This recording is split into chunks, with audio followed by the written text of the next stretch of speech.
Aleluia! Vamos ficar de pé, vamos nos alegrar na presença do Senhor. Vamos dizer que tudo é pela graça. Amém? Vamos dizer, não é pelo que eu fiz, não é pelo que fiz e nem pelo que sou. O nome disso é graça.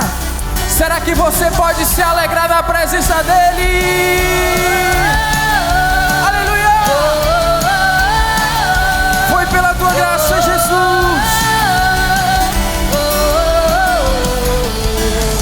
Como explicar a tua graça, se ela é tudo que eu preciso e não mereço? E com o raiar de um novo dia, vem misericórdias novas sobre mim. Sim, de graça eu recebo. Sim, eu sei que não mereço, tudo vem de ti. Certamente a bondade e também a misericórdia vem atrás de mim. Vamos nos alegrar na presença dEle, dizer que tudo é a graça. Não é pelo que fiz e nem pelo que sou. O nome disso é graça. Só pela tua graça, firmado nela estou, inabalável. O nome disso é graça. Só pela tua graça. Oh, oh, oh,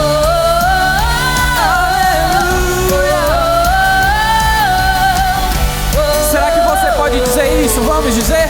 Como é? Se ela é tudo,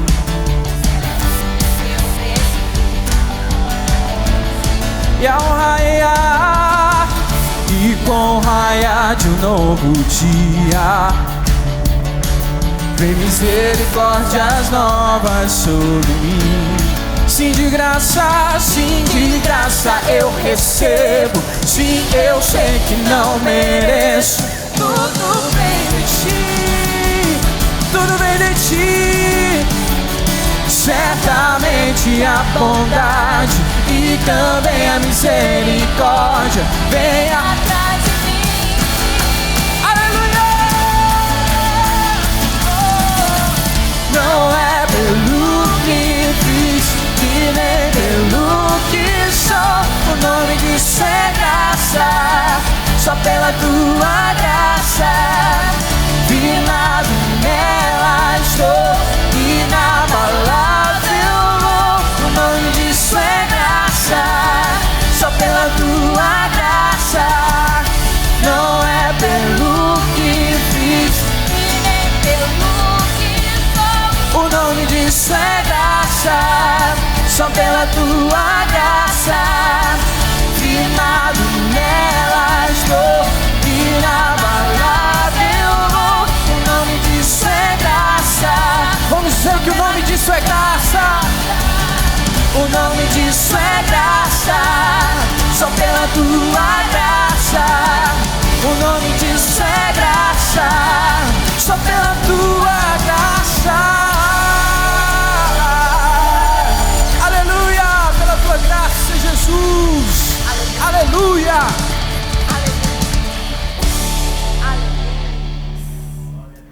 Nós te louvamos, Jesus.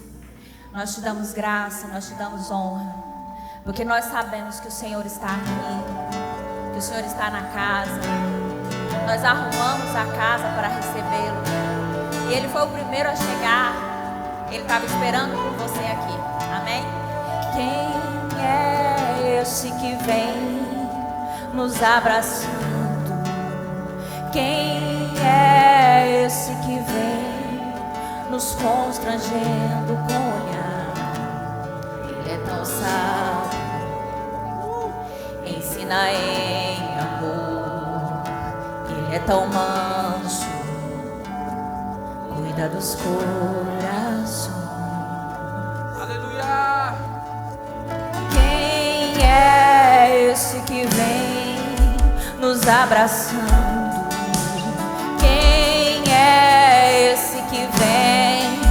nos constrangendo com o olhar. Ele é tão sábio, ensina em amor. Ele é tão manso, cuida dos corações. Ele entrou em casa, ele está na mesa, ele nos observa, sabe que o esperamos. E ao partir do pão, os nossos olhos se abrem, reconhecemos quem tu és. E ao som da tua voz, os nossos corações queimam de amor, queimam de amor. E ao partir do pão, os nossos olhos se abrem, reconhecemos quem tu és. E ao som da tua voz, os nossos corações queimam de amor, queimam de amor. Nós arrumamos a casa, perfumamos ela toda, nós preparamos a mesa, tome um lugar de honra. Nós arrumamos a casa, perfumamos ela toda, nós preparamos a mesa, num lugar de honra. nós arrumamos a casa, Perfumamos ela toda, nós preparamos a mesa, tome um lugar de honra.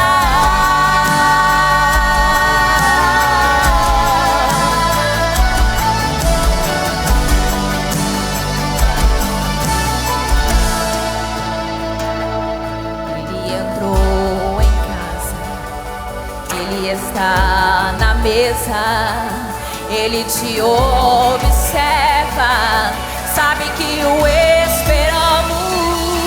E ao partir do pão, os nossos olhos se abrem, reconhecemos quem tu és. E ao som da tua voz, os nossos corações queimam de amor, queimam de amor. E ao partir do pão, os nossos olhos se abrem, reconhecemos quem tu és. E ao som da tua voz, os nossos corações queimam de amor,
Obrigado, Jesus. Nós preparamos esse lugar para Ti.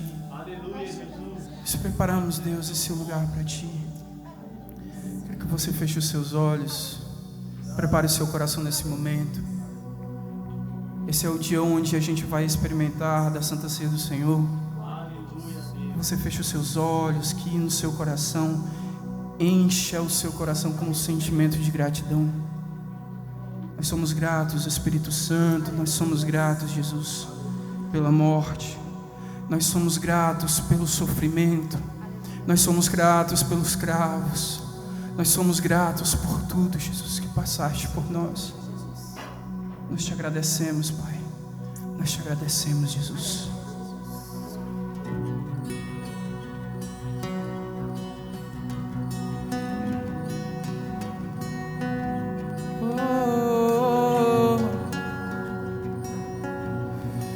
Te agradeço. Nada novo achei pra dizer então como expressar minha gratidão. Posso até cantar alguma canção que vai acabar, mas a tua não. Então vou levantar as minhas mãos e louvar, pois tudo que tenho é um aleluia, aleluia. Sei que é simples para um rei, mas não tenho nada além de um coração cantando aleluia, aleluia.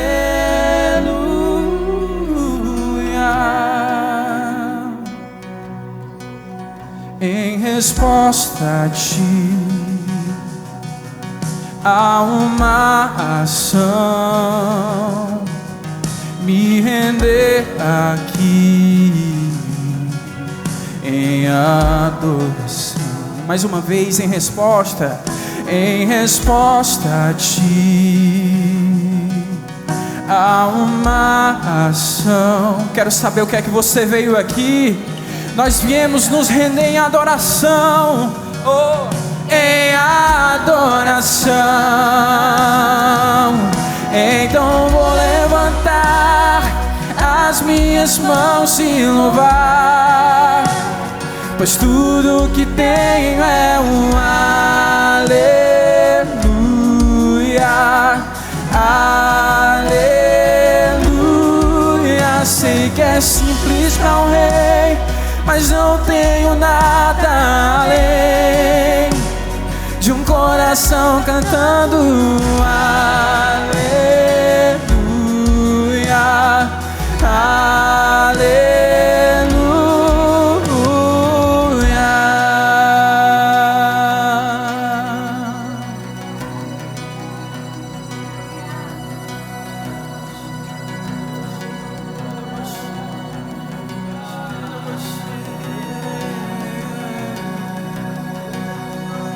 Em meu coração, não sem vergonha, cante essa canção, pois sei que há fôlego nesse pulmão.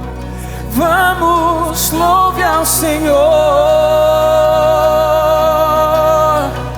Em meu coração, não sem vergonha, cante, pois sei que há fôlego nesses pulmões. Vamos, louve ao Senhor. Vamos lá, igreja. Em meu coração, não sem vergonha, pois sei que há fôlego nesses pulmões. Vamos, louve ao Senhor.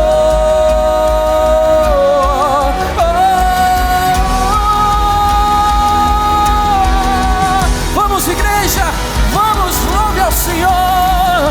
Não espere um cântico, não espere uma letra, não espere uma melodia. Cante, louve, agradeça a Deus por quem Ele é, por quem Ele é, por quem Ele é.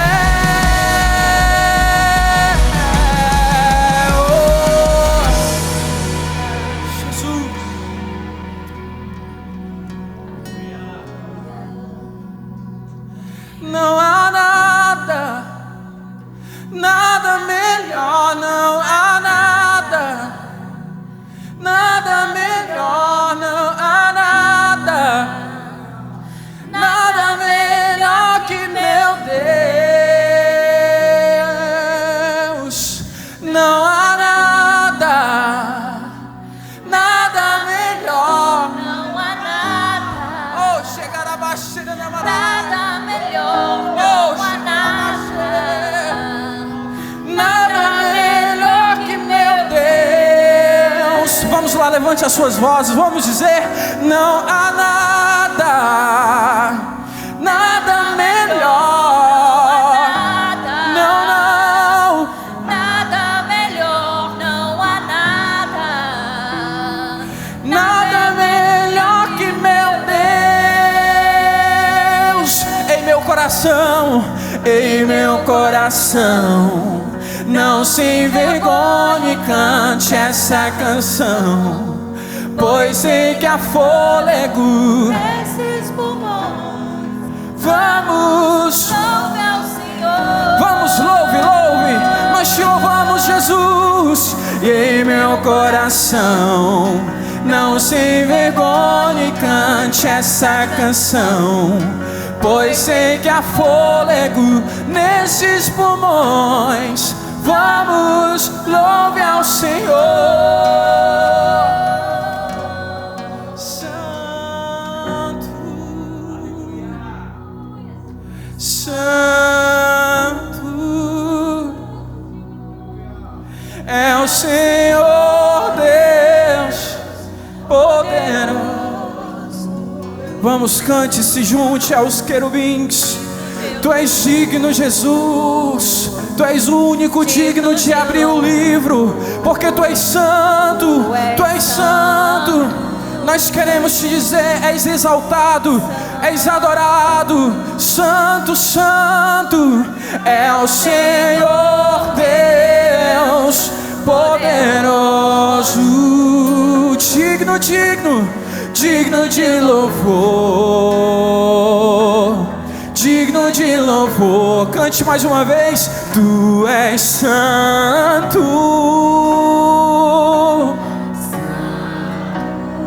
É o Senhor, é o Senhor Deus poderoso, digno de louvor, digno de louvor. Tu és santo. Nós começamos aqui há 3 domingos, esse é o terceiro agora, 3 domingos, uma série de mensagens intituladas Milagres.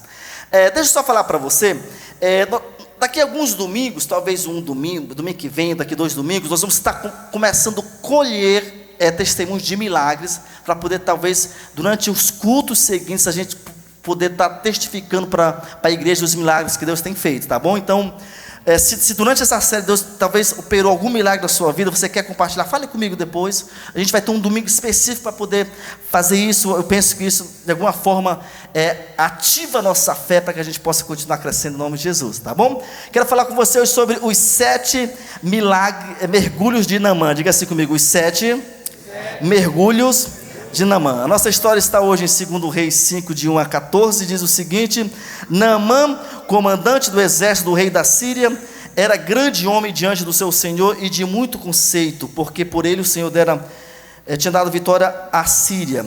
Ele era herói de guerra, porém sofria de lepra. Tropas saíram da Síria e da terra de Israel, levaram cativa uma menina que ficou ao serviço da mulher de Naamã. Um dia a menina disse à sua senhora: quem dera que meu senhor estivesse na presença do profeta em Samaria, que ele o curaria da sua lepra. Então Naamã foi contar isso ao seu senhor, dizendo: assim e assim falou a jovem que que viera da terra de Israel. O rei da Síria respondeu: vá, eu enviarei uma carta ao rei de Israel. Então Naamã partiu e levou consigo 340 quilos de prata, 72 quilos de ouro e 10 mudas de roupa. Levou também o rei de Israel a carta que dizia: tão logo esta carta chegar a você, saiba que lhe enviei Naamã, meu servo, para que, diga assim comigo, para que você o cure da sua lepra. Gente, que situação, hein? Você cura o cara e pronto. 7.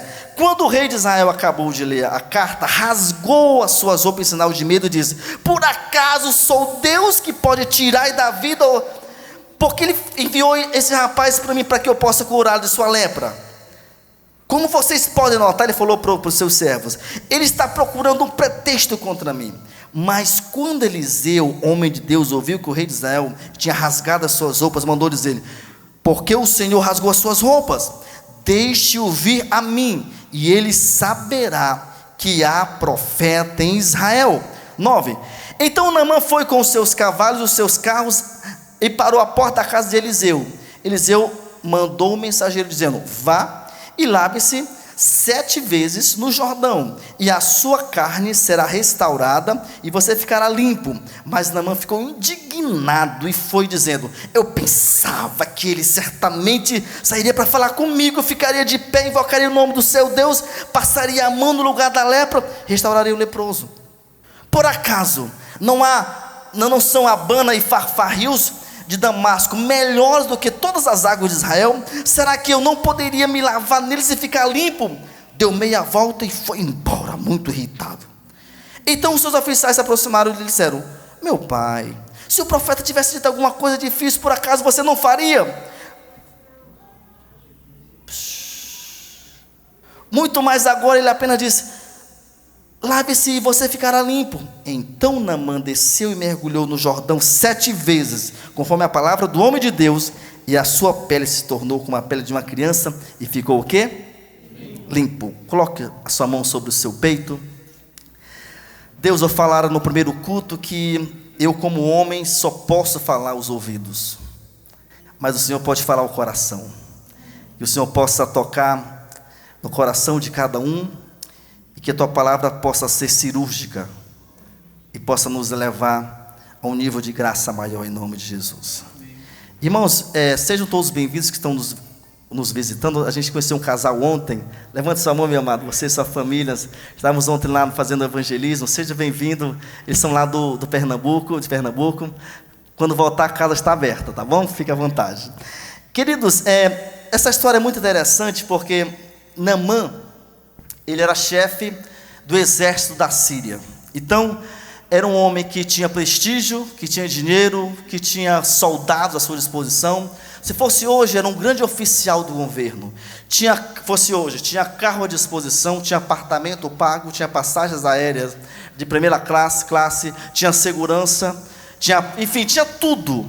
Mas a Bíblia diz que mesmo esse homem tendo tudo, ele tinha o quê? Lepra.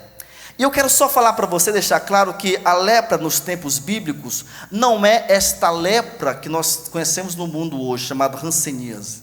Essa é uma lepra específica. Nos tempos bíblicos, o que era a lepra? Eram todas e quaisquer doenças graves da pele. Então, podia ser vermelhidão na pele, podia ser alergia, poderia ser câncer de pele.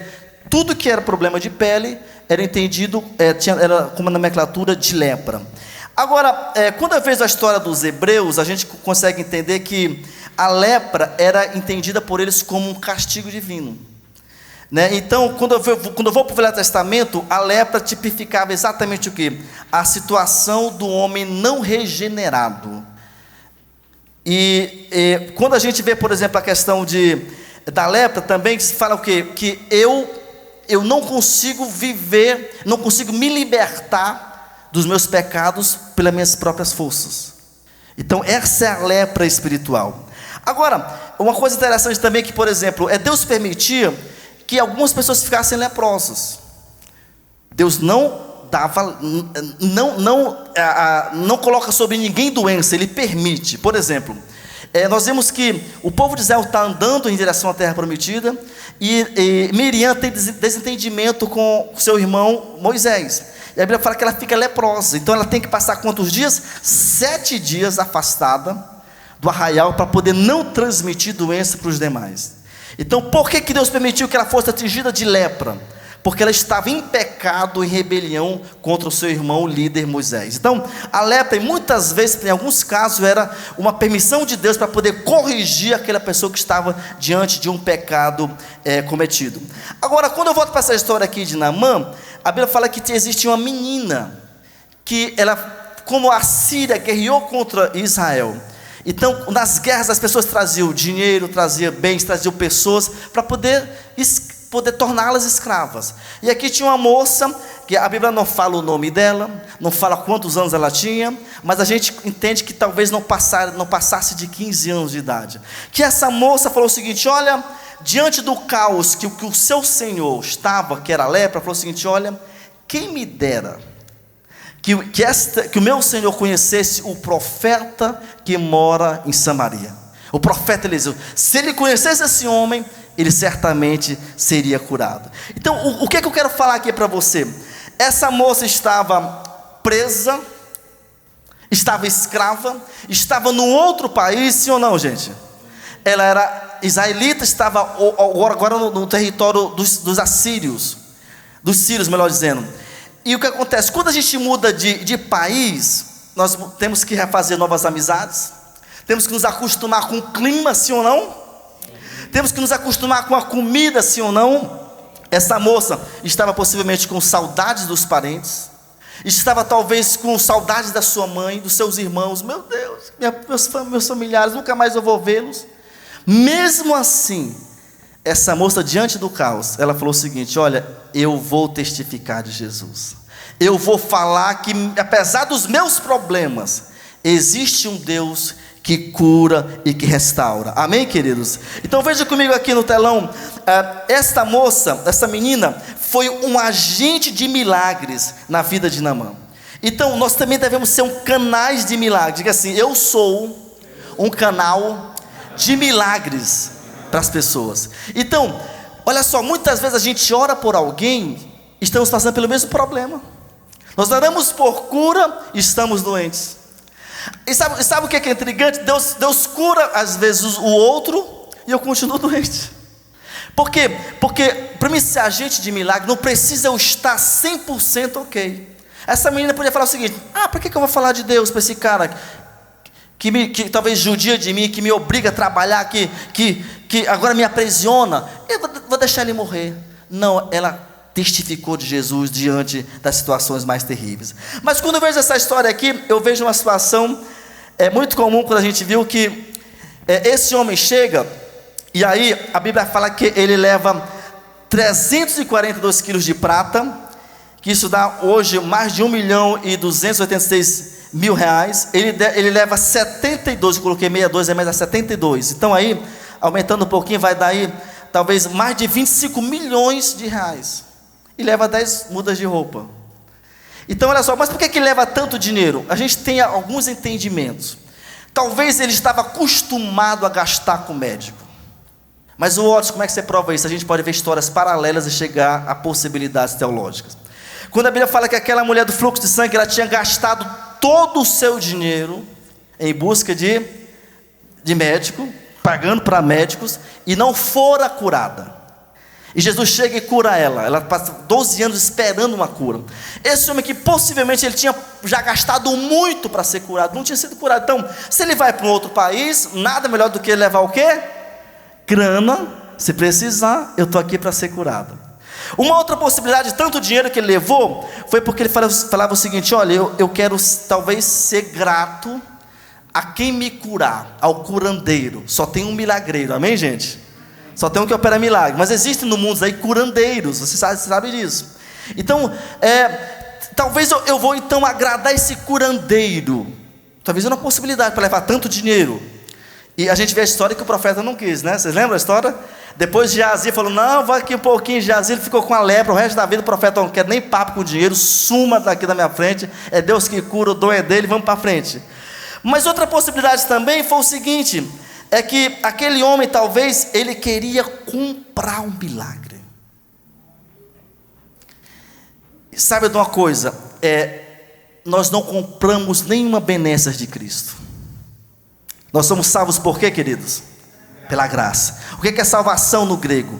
Não é só uma redenção para a vida eterna, é libertação.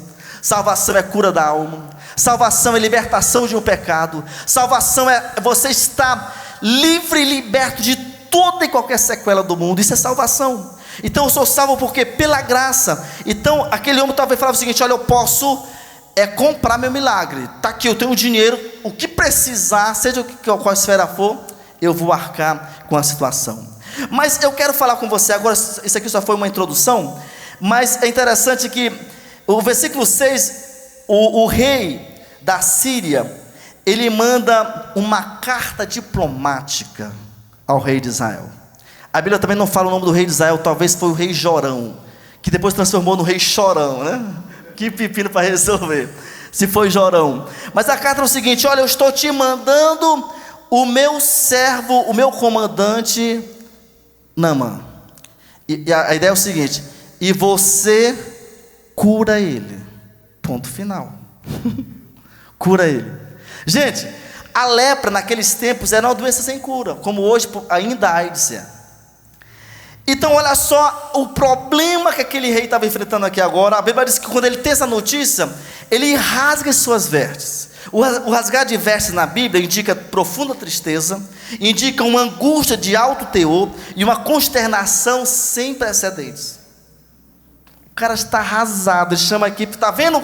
Nós temos relações diplomáticas de fidelidade, de comerciais bacanas.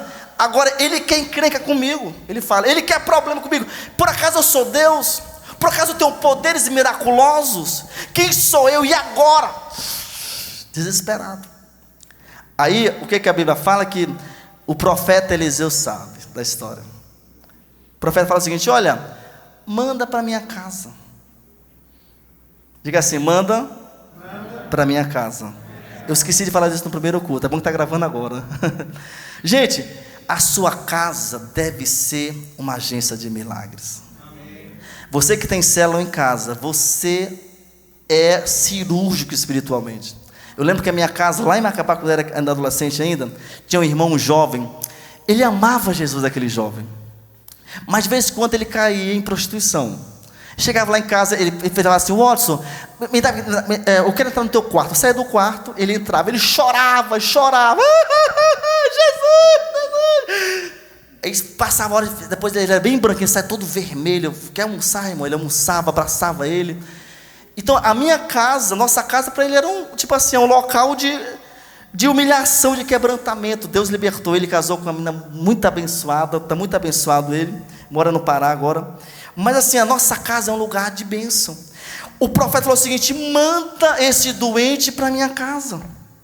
Manda esse doente para minha casa. Amém ou não? Manda para cá. Por quê? Para que as pessoas saibam que existe um Deus em Israel.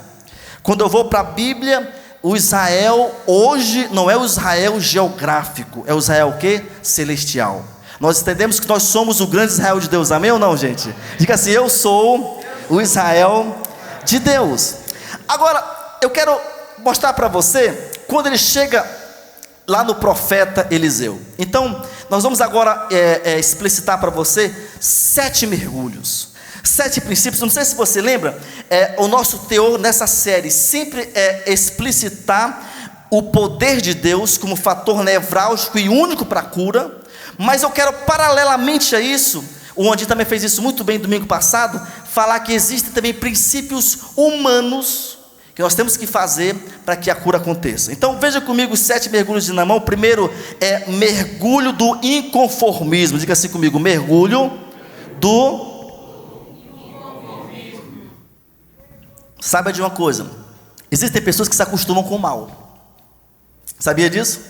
A pessoa tem uma doença, o resto, tantos anos, ela fala assim: tá bom, Deus quer mesmo, Deus quer, olha, Deus quer, Deus não quer isso, Deus quer mesmo, não, tá bom, eu posso ser doente, posso ser realmente assim, um dia, quem sabe, acostumou com o mal.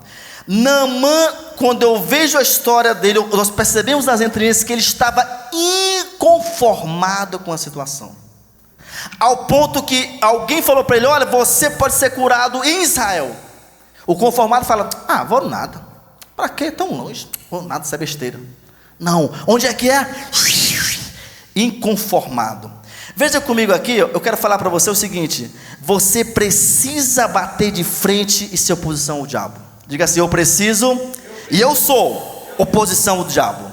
Veja no telão o que diz aí, Tiago 4,7 fala o seguinte: sujeitai-vos portanto mas resisti e ele fugirá de vós.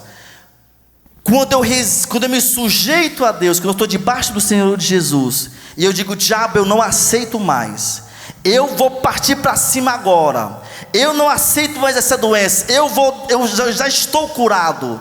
A gente vê, por exemplo, o livro de Isaías 53, 4, 5, que Jesus já levou na cruz toda a minha enfermidade. Quando eu me tomo essa posição, isso é uma posição de fé e de resistência. Nós percebemos claramente que Naamã não aceitou viver à margem da sociedade. Tinha duas: ou se revolta e parte para ser curado na fé, ou então, tudo bem, eu sou um coitadinho mesmo.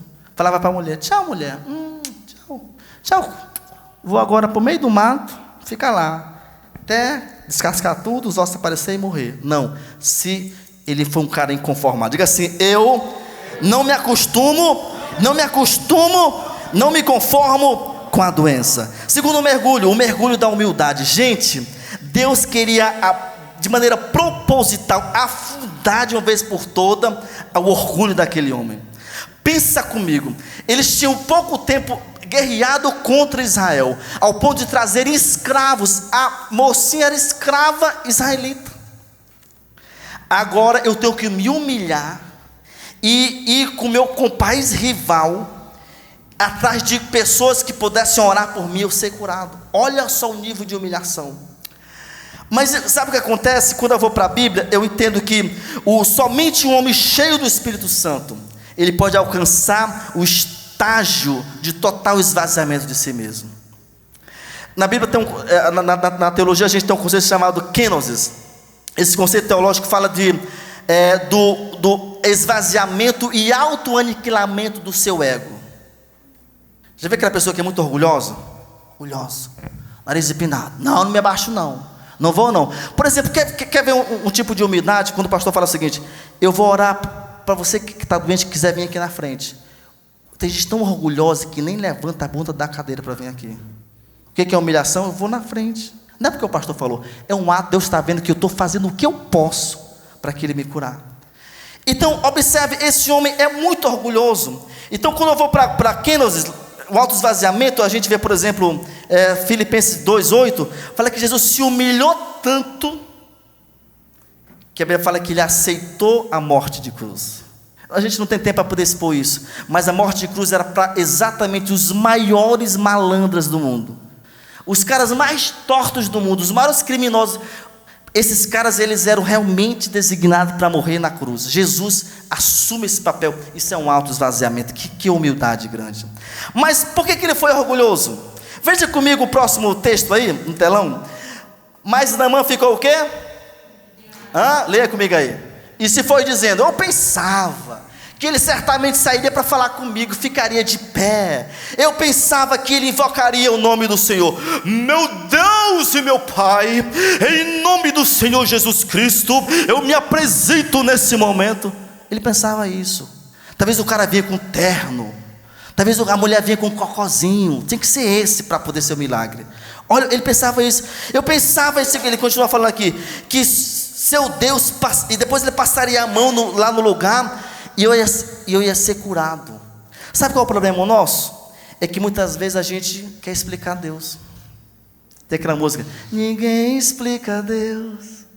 Então fala assim: Deus, o Senhor vai me curar, sim, mas tem que ser só se aquele pastor, estou fazendo a casinha aqui, só se for, por exemplo, só se for na igreja, só se for, eu começo a criar conceitos, e eu começo a colocar Deus como se fosse numa caixa. Eu penso que eu estou colocando, ele nunca vai ser colocado na caixinha.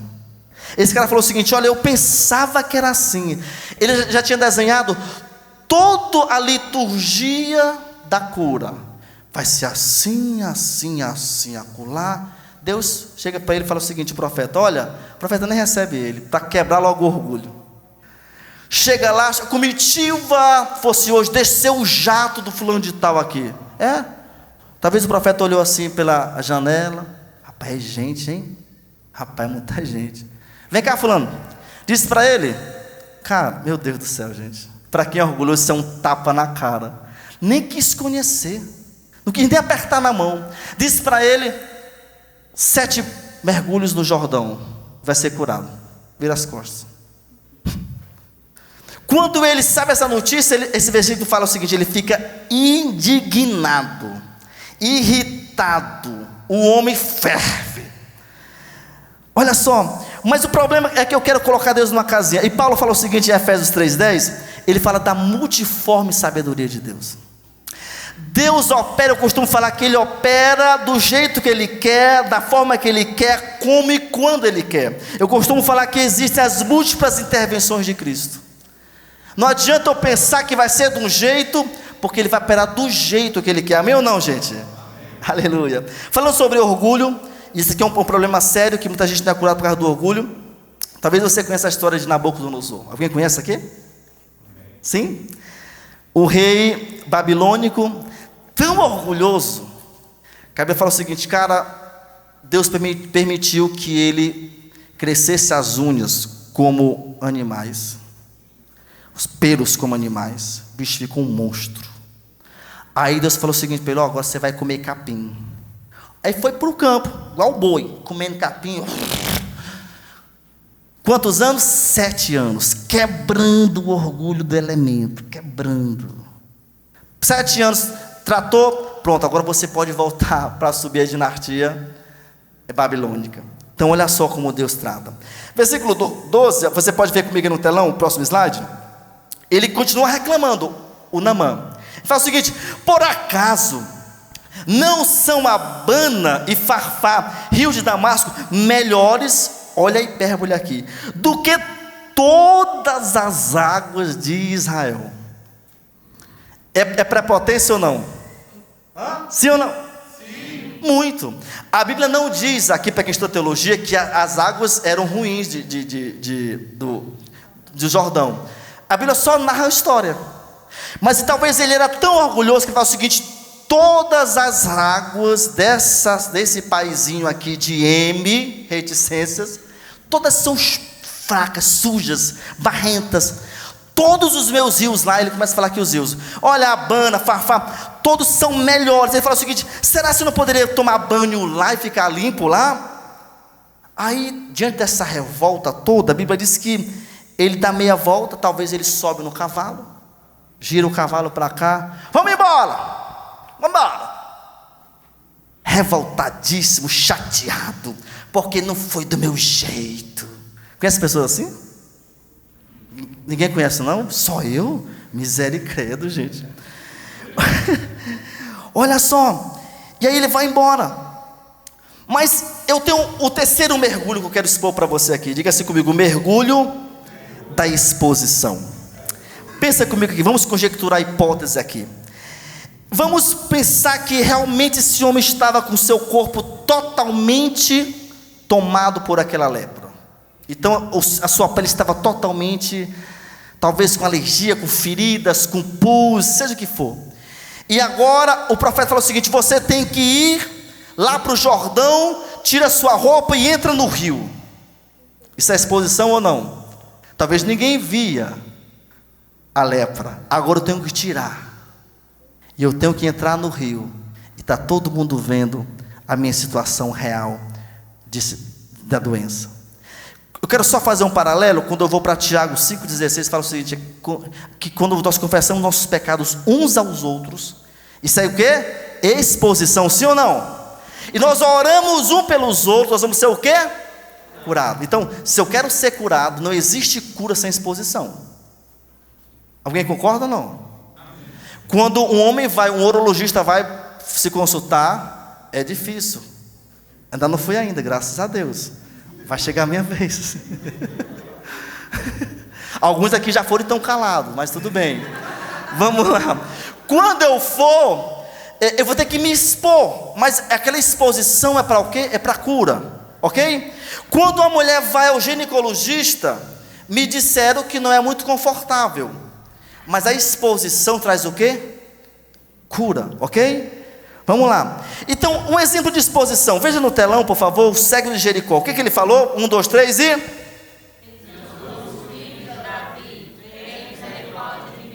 Pensa comigo. Jesus está passando em Jericó, e aí já tinham falado para aquele cego, agora está passando aí um milagreiro. Cura todo mundo. Se fosse envergonhado, vou ficar aqui caladinho. Não vou gritar não, porque talvez nem todo mundo sabe que eu sou cego. O que ele fez? Não! Jesus!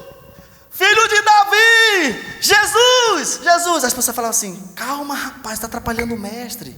Para com isso, seu chato. Não, cada vez mais, Jesus! Jesus! E aí o que acontece? O que acontece com ele? Jesus o cura. Então, diga assim, a minha exposição, fala com fé agora, a minha exposição vai me trazer cura. Aquele homem se expôs ao ridículo, mas isso foi o que? Necessário para poder ser curado. Quarto mergulho, diga assim comigo, mergulho da perseverança. Quantas vezes ele precisou mergulhar no Rio Jordão? Já pensou? Mergulhou 5. Que coisa chata. Eu já estou com frio. Não, vou mais não. 6. Tá bom. 7 vezes perseverança. Certa vez chegaram a Thomas Edison, falaram assim para ele, porque dizem que ele passou mais de 2.000 vezes, mais de 2.000 tentativas para poder fazer a luz elétrica. Aí falaram assim, mas você está fracassando sempre, Thomas. Ele falou, não, eu não estou fracassando. Eu só percebi que essa maneira não é a maneira correta de fazer luz. Então, você descarta essa e procurar uma outra. Perseverança, diga assim comigo, perseverança.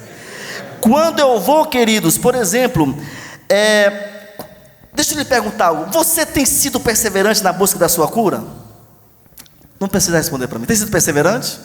Você está persistindo ou não? Agora, entenda algo comigo. Quando eu vou, por exemplo, para Apocalipse, e aqui eu quero ressaltar todo o livro, mas talvez vamos centralizar nos capítulos 2 e 3, que são os capítulos escritos para as 7 igrejas. Lá nós vamos ter vários versículos que falam o seguinte: aquele que perseverar. Foi bonito. De novo, aquele. Jesus falou o seguinte: olha, para ser salvo é preciso perseverança. Para ser curado é preciso perseverança. Quantas vezes esse homem teve que mergulhar 7? O cego de Jericó, por exemplo, gritou várias vezes: Jesus, Jesus, perseverando. Então nós precisamos perseverar. Irmãos, por exemplo, Moisés, ele passou quantos dias jejuando para poder receber as tábuas da lei? 2 de 40, né? 40 dias. Se a pessoa você falar o seguinte, não, 35 dias, não aguento mais não. Não, chega. Tinha recebido as tábuas? Não. 39 dias, agora chega, Deus. Tinha recebido as tábuas? 40 dias. Então você precisa perseverar. Quinto mergulho, mergulho da fé. A pergunta é: o que nos impede de receber milagres? A resposta é a incredulidade, ou seja, a falta de fé. Mateus 13:58 fala o seguinte: e não fez ali muitos milagres por causa da incredulidade dele. Nem Jesus, gente, fez muitos milagres na cidade que ele morava. Por quê? Incredulidade. Quem é esse? Filho de José, Maria, sua mãe, seus irmãos. Esse cara aí está muito metido. Incredulidade faz com que eu não receba o milagre. Então, o que é fé? Vamos aqui no telão? Fé é o quê? O que é fé? Vamos lá, conceito. Fé é crer no... Vamos lá? Forte agora. Crer no... Bota no Instagram, bate a fotinha agora aí para colocar no Instagram. Não é minha não, tá, gente? Isso aqui é uma mensagem do pastor Pedro, que pregou em Fortaleza em 2008. Eu só copiei dele, tá? Então, é para ele ele que escreveu a mensagem aí. Vamos lá, então olha só, os 7 mergulhos apontam para quê? Para uma plenitude, gente. Todas as vezes que Jesus, por exemplo, curou alguém, a gente vê muito isso. O próprio exemplo do cego de Jericó, sempre falava no final, abre aspas, palavras de Cristo: a tua fé te salvou, ou então a tua fé te curou. Diga assim: a minha fé é que me cura. No telão, a fé é a moeda de quê? Do seu milagre. Diga assim comigo, a fé é a moeda do meu milagre. Naamã levou dinheiro, milhões em ouro e prata, roupas. Vou comprar, tenho grana, tenho poder, tenho influência. Precisou disso para comprar alguma coisa? Não. Precisou de quê? De fé. Então a fé é a única moeda que traz o meu milagre. Sexto mergulho, o mergulho da obediência. Olha só, versículo 14. Então desceu e mergulhou no Jordão 7 vezes, consoante a palavra do homem de Deus, e a sua carne se tornou como a carne de uma criança e ficou limpo. Gente, obediência. Veja no telão, o alfabeto da escola é o quê? A, vamos lá? B. Qual é o do crente? Pastora Rebeca ouve isso aqui, tá? Não é minha também não. Nós aprendemos A, B, C, daquele negócio todo lá. O do crente é o quê? É obedecer. Então a obediência é algo importante. É tão forte isso, que quando eu vou, por exemplo, para 1 Samuel 15, 22, fala que é melhor obedecer do que sacrificar. Tem gente que faz tanta coisa e faz, o que é que Deus quer? Só obedeça, meu filho, para que as coisas aconteçam em nome de Jesus. O último mergulho, diga assim, o mergulho da vitória. Gente, foi feito um teste para Naamã. E é interessante que o 7 simboliza o que? Plenitude. Na cultura judaica, no telão, o número 7 representa perfeição, completude, totalidade. Então, os 7 mergulhos apontavam para quê? Para uma cura total. Deus não opera milagres por pedacinho. Diga assim, Deus não opera milagres por pedacinho. Ele é um Deus pleno. A minha pergunta, e a última de hoje: você está disposto a ser curado? Você está disposto a mergulhar no rio de Deus? Amém? Fique em pé agora.